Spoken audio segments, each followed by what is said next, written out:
We are now here in Emirates School in Mukuru slum.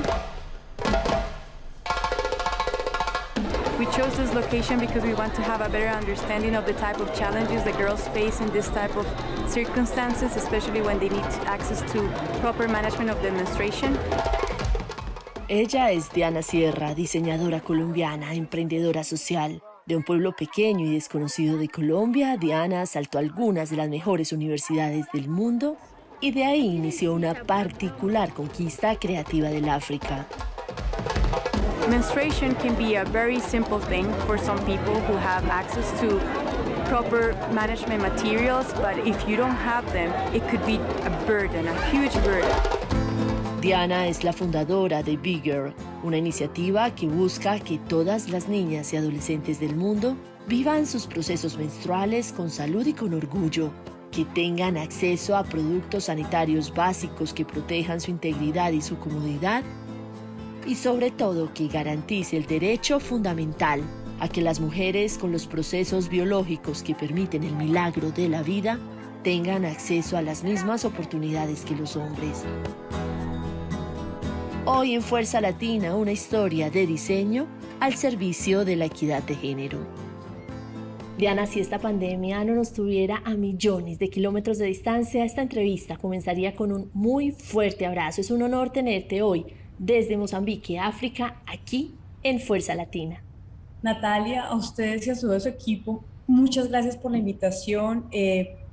No sobra decirles que parte de mi trabajo no es solamente educar al nivel de escuela, sino también a nivel de medios. El hecho de que ustedes nos permitan utilizar esta plataforma para comunicar y para compartir nuestro trabajo es inmenso. Entonces, de todo corazón, muchísimas gracias por la invitación. Diana, al principio del programa vimos todo lo que has hecho, que es formidable. Pero aquí en Fuerza Latina le hacemos homenaje no solo a lo que hacemos, sino también a lo que somos, que muchas veces es diferente. Si yo te pregunto, ¿quién es Diana? ¿Qué me dices? Yo digo, cuando yo miro al espejo, obviamente uno se ve 50.000 defectos, que uno muchas veces, a veces se da látigo, mucho látigo, pero si yo en la esencia las cosas más lindas o lo que yo rescato de tantas cosas es que yo veo a alguien comprometido con la vida propia, con la vida de los demás, con la vida de las personas a las que ama. Yo veo una persona que vive con propósito y con ganas y con total compromiso de ganarse cada bocanada de aire que le entra a estos pulmones. Diana, desde que tú estabas en el vientre de tu mamá, parecía que estuvieras destinada a la aventura. Tu papá y tu mamá se enamoran a los 14 años y a los 18 en embarazo se embarcan en una aventura por Bahamas para llegar a Estados Unidos gracias a tu abuela. Bueno, y aquí estás, hija de una pareja con una historia de amor bellísima y una aventura que te dio la vida. ¿Tú crees que eso influyó en la profesional que eres hoy? Nosotros somos una familia muy humilde, Natalia. Y todavía, pues mis papás, mi mamá trabaja limpiando casas, mi papá tiene una empresa pequeña donde hace arreglos y reformas, pero toda la vida la hemos guerreado, toda la vida la hemos luchado, pero siempre hemos estado juntos y en medio de tantas cosas, pues hemos tenido la suerte de tener buena educación, de tener oportunidades y todo esto pues ha sido gracias a, en cierta manera, al poder, digamos, tener como esa garra y esas ganas de trabajar. Entonces, pues yo digo que esas ganas de salir adelante. Entonces, yo creo que eso es muy importante al final porque eso es lo que nos da todo, digamos, este drive, estas ganas de hacer cosas. Y pues sí, digamos lo que desde que estaba en el vientre. Diana, logran entonces tus padres, tu papá y tu mamá salvar tu vida porque tú tenías un tipo de sangre diferente al de tu mamá. Cuando tienes 2 años regresan a Colombia y logras hacer bachillerato en uno de los colegios de tu pueblo. Cuéntame cómo llegas a hacer la carrera en una de las universidades más prestigiosas pero también más costosas de América Latina, la Universidad de los Andes. Hombre, yo tuve la suerte de crecer en Santuario Risaralda, que es un pueblo hermoso, por allá metido en la perla del Tatamá, pero pues también es un pueblito rural, ¿no? Entonces muchas veces nosotros los bachilleres o los estudiantes de zonas rurales tenemos muchas desventajas. ¿Por qué? Pues porque no tenemos, digamos, el acceso que muchos muchachos de ciudad tienen a otro tipo de educación. Pero mira que muchas veces las desventajas es lo que se convierte en las oportunidades. Y en el caso mío, por ejemplo, una de las cosas más importantes fue lograr que que a través de un programa que se llama Oportunidades de los Andes, creo que ahorita se llama Serpilo Paga, por ser una chica de rural, buena estudiante, y pues que en esa época sí que estábamos nosotros con unas dificultades económicas inmensas, pues por eso logré ganarme la beca, por estar quebrada, por estar quebrados nosotros, por haber perdido la finca, y pues nada, por ser bien pila y nada, metelona y todo ese tipo de cosas, yo creo que le dan a uno mucho, digamos, no estoy diciendo que sea más fácil el hecho de tener la vida un poquito más resuelta, no, pero el hecho de tener también tanta dificultad lo pone a uno como siempre en un modo muy guerrero y pues gracias a eso pues logré tomar la beca y nos graduamos laureados y todo. Diana, y tu maestría te lleva entonces a Uganda. ¿Cómo fue contarle a tus padres, a tu entorno, que te ibas a aventurar al otro lado del mundo? Mis papás siempre han sabido que yo soy muy aventurera. A mí, de verdad que a mí me encanta andar con la mochila al hombro literalmente. Entonces, cuando yo les dije a ellos que me había logrado conseguir una práctica en Uganda, pues obviamente, primero que todo, ¿dónde queda Uganda? Y después cuando miran, después dicen, pero Uganda tiene como sus problemitas, ¿no? Y no, pues bueno, te juro que casi que me tocó llegar en burro donde llegué, porque eso era así metido en la parte rural, pero fue muy bonito, fue una experiencia muy linda. Resulta que cuando yo estaba en Uganda fue que pasó el brote del ébola, entonces ahí sí te cuento que en mi casa todo el mundo estaba pegado del techo, pero pues nada, mujer, yo creo que uno no puede vivir con miedos, porque al final, si uno se deja que los miedos digamos, tomen posesión, no es uno el que toma decisiones. Diana, y si bien entiendo, en Uganda llegas con la idea de implementar un programa con caficultores, pero la persona que estaba antes, en el que era ya tu lugar, se había ido y se había robado toda la plata. Y te dicen, no hay ni un peso, invéntese qué hacer. E increíblemente, de esa enorme dificultad, nace la primera semilla para Big Girl.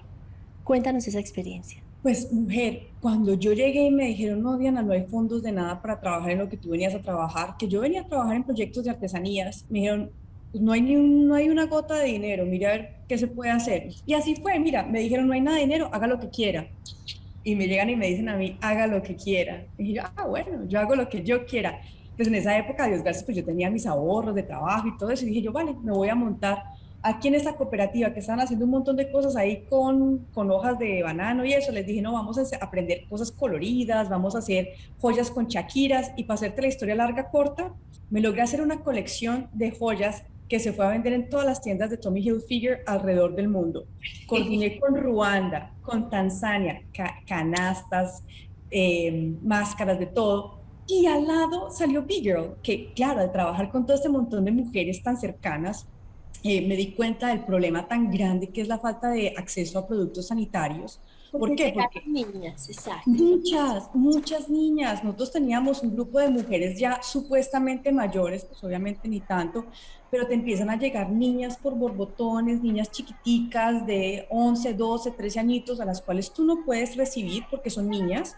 Y obviamente trabajas en proyectos de UN, de Naciones Unidas, tú no puedes emplear niños porque eso es la labor infantil, pero nos las organizábamos, hicimos talleres después de la iglesia los domingos y al final pues logramos educarlas a todas en eso, pero ahí fue cuando yo me di cuenta que a las niñas cuando se empieza a llegar el periodo, pues simplemente empiezan a faltar a la escuela y consecutivamente si tú faltas casi que una semana al mes, tú sumas todo eso, es casi la cuarta parte del año escolar y eso es un crimen. Es un crimen, como tú lo dices, pero antes de hablar de esa África, de Uganda, Tanzania, Mozambique, que has conquistado con amor y con ingenio, quiero que volvamos a Diana, la diseñadora que ganaba muy bien su vida trabajando para Panasonic, para Nike. ¿Qué te hizo mirar ese mundo de la publicidad y del consumo de una manera crítica? Yo llegué a un punto en el que me sentí muy mal porque estaba trabajando para estas grandes multinacionales y yo quería hacer productos que fueran mejores para el ambiente. Estamos hablando del 2011, del 2010 y a mí honestamente me daba vergüenza saber que yo me estaba ganando el salario que yo me estaba ganando y que los productos que yo estaba haciendo ni siquiera eran buenos para el ambiente. Y resulta que cuando me empecé a investigar todo este asunto de lo que era una posible maestría, encontré esta en Columbia University que era sobre administración sostenible, Sustainability Management. Pero hubo una clase en particular la cual yo literalmente entré sin ser invitada, hice un crash así, me metí así, me pareció súper interesante, que se llamaba Energy Access, acceso a energía.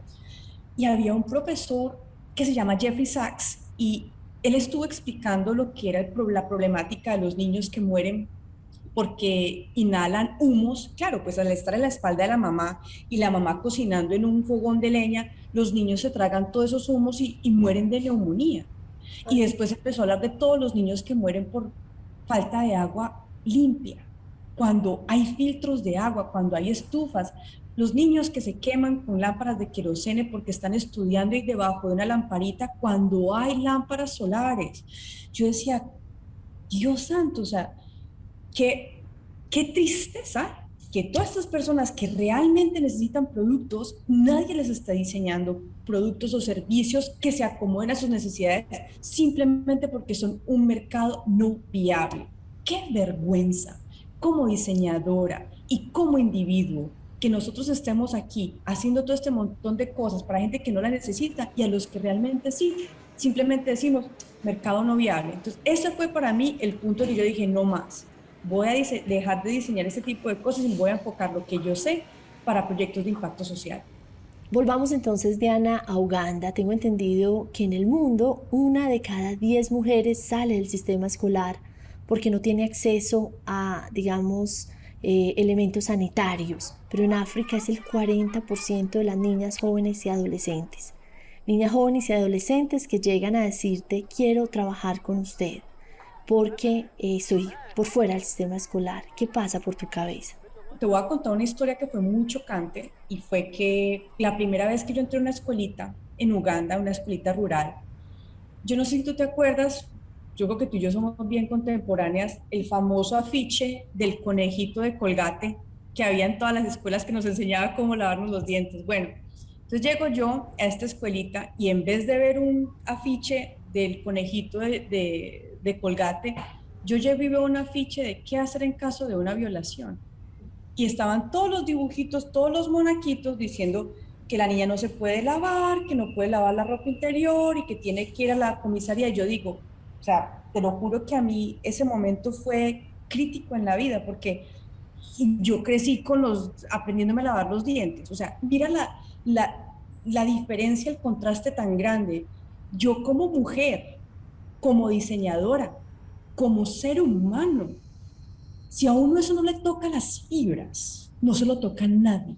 Entonces, ¿qué pasa? Yo soy una persona que yo soy mucho de ideales. Eso lo aprendí en mi casa. Somos muy idealistas, somos personas que creemos en hacer las cosas bien. Y yo dije, este es mi propósito. Yo me voy a dedicar a esto y lo hice. Fue un proyecto aparte, pero cuando regresé otra vez a Nueva York, ya habiendo hecho pilotos y habiendo hecho mis prototipos, pues que mi primer prototipo fue con una sombrilla y una mosquitera, yo llegué convencida que esto lo iba a hacer. ¿Y por qué? Porque era necesario, Natalia, era necesario. Hablar de esto es necesario. Poder decirle a las personas la menstruación es importante, era necesario. Y eso se convirtió en mi bandera de vida. Diana, ¿y de dónde se te ocurre transformar una sombrilla y un mosquitero en una toalla higiénica? Pues mira, eso lo van a ser diseñador, ¿no? Y también de haber estudiado en la escuela de monjitas, que le enseñan a uno a coser. Entonces, cuando yo me di cuenta del asunto este de las toallas sanitarias, yo dije, bueno, ¿cómo funciona una toalla sanitaria? Listo, tiene una capa impermeable y una capa permeable. Y por dentro, pues tiene un sustrato absorbente. ¿Cómo me la copio? Entonces, literalmente me hackeé la toalla sanitaria con una sombrilla que fue lo que desbaraté para sacar el material impermeable y una mosquitera y pues nada, las cosí y me hice mi primer prototipo, le puse unos pedacitos ahí de velcro, me la copié tal cual y dije yo, bueno, hice unos prototipos, les hice unos test ahí con agua y dije yo, bueno, esto tiene patas y ya después me fui al mercado, compré tela por metros y que obviamente con una máquina de pedal ahí, dale, dale, dale y me saqué mis primeros prototipos. ¿Y cuál era la realidad de las niñas que tenían que sortear esos días del mes sin toallas higiénicas, sin tampones? ¿Qué pasaba con ellas? ¿Cómo lo hacían, Diana? Mujer, ¿qué pasa cuando usted no tiene recursos? Cualquier cosa es una solución. El problema es que muchas veces esas soluciones son, digamos, materiales que son muy poco higiénicos. ¿Por qué? Porque son paja seca, porque son pedazos de periódico, porque son pedazos de colchón, medias, cosas así que básicamente tienen que conseguir de cualquier manera y desafortunadamente, como nadie habla de eso, tampoco hay dinero para los recursos. Imagínate a alguien que tenga bastantes limitaciones económicas, pues lo último que va a comprar va a ser una toallita sanitaria, pero aún así estas niñas tienen que ir a la escuela, entonces ellas tienen que solitas, literalmente, conseguirse lo que pueda para poderse proteger. Diana, todo esto sucede cuando tú estás en Uganda, si no me equivoco, un país donde gran parte de la población practica el Corán, hay también cristianos, evangélicos. En general, ¿cuál es la situación de la mujer en esos países? Sé que hay obviamente diferencias, pero si podemos dar un panorama general, ¿cuál es? En general, al menos todas las religiones que tienen como cuna el hebreo, ¿no? Que es de donde vienen todos los libros, pues al menos de este tipo de religiones que mencionamos, lo que son la cristiana, la evangélica y la musulmana, todos tienen esa misma raíz, ¿no? Y desafortunadamente desde ahí se dicen las escrituras más arcaicas que la mujer cuando está con la menstruación está sucia. Entonces, es complicadísimo porque por donde tú lo mires, siempre va a haber esa connotación de que la mujer cuando está menstruando es una persona impura. Entonces imagínate todo el tipo de capas y de capas y de capas y de capas y de capas culturales que en cierta manera nos llena de un montón de prejuicios y de estigmas. Entonces, no solamente es el problema que no hay acceso a productos para cuidar de tu cuerpo con dignidad, es que tampoco puedes hablar de eso. Es Claro. mucho más grave. ¿Y cómo fue crear el banco de calzones? Es que me pareció una idea magnífica. ¿Qué hicimos nosotros? Nosotros empezamos a no solamente a vender panties, sino también decirle a las personas, oiga, si usted cree y que lo que nosotros estamos haciendo vale la pena, por favor deposite panties en nuestro banco. Entonces teníamos un power bank, donde personas que creen en la misión y que entienden, pues básicamente dijeron, bueno, nos apostaron y empezaron a hacer depósitos de panties que después nosotros lográbamos tener campañas con niñas en las Islas Salomón, en Tanzania, en Ruanda, Uganda, en cualquier rincón, hasta el Amazonas hemos llegado nosotros con panties. Diana, y empiezas entonces a recibir las cartas, las anotaciones, las opiniones de las niñas, jóvenes y adolescentes beneficiarias. ¿Qué pasa? ¿Cuál es ese momento en que dices, esto no es una causa temporal, este va a ser mi propósito de vida? Resulta que una carta de una niña de Tanzania a mí me cambió mucho la percepción de lo que yo estaba haciendo. ¿Por qué? Porque primero era un proyecto y era un proyecto personal, ¿no? O sea, yo estoy haciendo panties, me cogía toda la plata que me gastaba en Panasonic y me la gastaba en toallitas sanitarias por ahí. Y resulta que en uno de esos cuestionarios llega esta niña que se llama Alfonsina y llega y escribe, porque obviamente hacían un montón de preguntas y al final decía, ¿qué fue lo que más te gustó de esta toallita sanitaria? Y llega esta niña Alfonsina y dice que lo que ella más le gustaba de esa toallita era que alguien en alguna parte del mundo lo había hecho para ella y que ella se sentía orgullosa de ser niña. Entonces, esas son las cuestiones que uno dice, yo como diseñadora, esa experiencia me cambió la vida. Diana, quiero que hablemos del impacto ambiental. Las investigaciones que han realizado nos llevan a concluir que una mujer que utiliza la toalla higiénica o el tampón deposita, contamina con aproximadamente 3 colchones tamaño king el planeta durante su vida. 3 colchones que van a demorarse 500 años en degradarse. Diana, háblame del impacto ambiental, de lo que tú has creado, de cuáles son los resultados. Yo soy una firme creyente de tener posibilidades y opciones. Yo no siento que yo sea quien para decirle a nadie, usted tiene que pasarse de desechables a reusables y este tipo de cosas, porque las personas tienen que tener el derecho a tomar esas decisiones solas. ¿Qué es lo que yo estoy haciendo o mi contribución como diseñador? Lo que yo digo es que todas estas personas que tenemos que llegarles con nuevas opciones de productos, démosles productos que sean tan aspiracionales como los desechables, pero que no contaminen tanto. ¿Por qué? Porque no podemos asumir que, mira, una de cada 4 mujeres a nivel mundial no tiene acceso a productos sanitarios, de ninguna manera.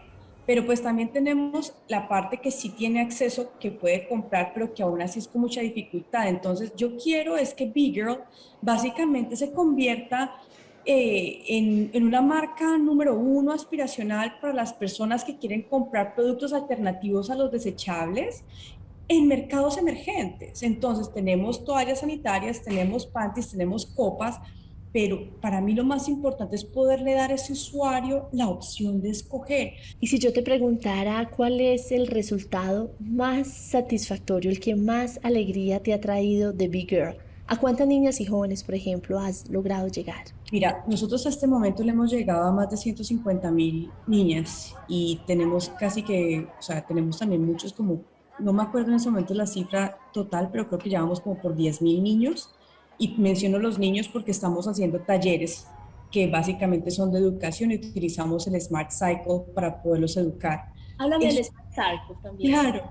Entonces, nosotros, los productos de cuidado sanitario siempre han sido enfocados hacia las niñas. Pero ¿qué pasa? En toda nuestra trayectoria de distribución de panties, nos hemos dado cuenta que la parte educacional es tan importante o más que el mismo panty. Entonces, por eso diseñamos este relojito y te lo cuento que esto básicamente salió de una experiencia en el Amazonas, donde se estaba dando un taller y las niñas pues básicamente estaban preguntando que si ellas se bañaban en el río con la menstruación, que si podían quedar en embarazo de un delfín. Entonces imagínate la magnitud de desinformación. Y por eso fue que yo diseñé este Smart Cycle, que básicamente tiene números en la parte del frente y tiene iconos en la parte de atrás. Y básicamente seccionamos el ciclo entre sangrado, ovulación y preparación. ¿Por qué? Porque entonces esto, así como la gente tiene su smartphone y su teléfono que le enseña cómo seguir el ciclo, aquí la niña simplemente pone el día número uno y empieza a girar. El día que te llega el periodo, no importa qué día del calendario sea, ese es tu día número uno. Y conforme van pasando los días, la niña mueve el reloj, 2, 3, 4, 5. Entonces, esto le enseña a la niña cuándo es su sangrado, su ovulación y su preparación. Diana, creciste en un país en guerra, en Colombia, y hoy estás en Mozambique, un país que también está viviendo un conflicto muy violento, muy cruento, sobreviviendo a los ataques del Estado Islámico a la población civil. ¿Qué te ha enseñado trabajar con población vulnerable en Colombia, en Tanzania, en Uganda y en tantos lugares del mundo donde las personas sobreviven a los desplazamientos y a la violencia? ¿Qué me ha enseñado? Que siempre son los niños y las mujeres las personas que se llevan la parte más fea del conflicto. Son las personas más vulnerables, son las personas que menos tienen voz, son las personas que menos tienen capacidad de reacción y realmente, digamos, los recursos para salir del problema. Si hay algo que a mí me ha quedado muy claro por nuestra propia vivencia en Colombia y digamos todo ese tipo de atrocidades que tienen que vivir los niños y las mujeres en la guerra es que esto no es un problema solamente ajeno o parte de Mozambique, esto se repite en todos los conflictos armados. Las mujeres y los niños son las personas más vulnerables, entonces si hay algo que yo puedo decir aquí es cuáles son las necesidades de esas poblaciones, porque obviamente son los que menos voz tienen, son los que menos van a pedir. Entonces, que hay que poner una atención muy, muy crítica a ese segmento que entre toda la población vulnerable son los más vulnerables. Entonces, es uno poder entender que la guerra no es la misma para todos. Quiero cerrar este programa pidiéndote el favor que envíes desde allá, desde Mozambique, un mensaje a los hombres y mujeres del mundo que aún hoy creen que la menstruación es un momento impuro, sucio o un momento vergonzoso de la mujer. ¿Qué les dices tú hoy? Pues yo les diría que realmente se siente a pensar si eso realmente es tan pecaminoso o tan sucio, porque al final todos venimos de ahí. El hecho de que una mujer entre en su etapa reproductiva y tenga esa señal que nos está recordando que mensualmente estamos saludables, que podemos traer vida al mundo, si eso realmente es algo de lo que nos debemos sentir con vergüenza. Entonces, nada, eso es una invitación para que piense si realmente vale seguir manteniendo esos tabús y esas barreras, en cierta manera, manteniendo a tantas mujeres y niñas fuera del acceso a las oportunidades. The bags will help me because I will never be embarrassed The boys will never tease me and they'll never make fun of me, and I will be open to play with my friends.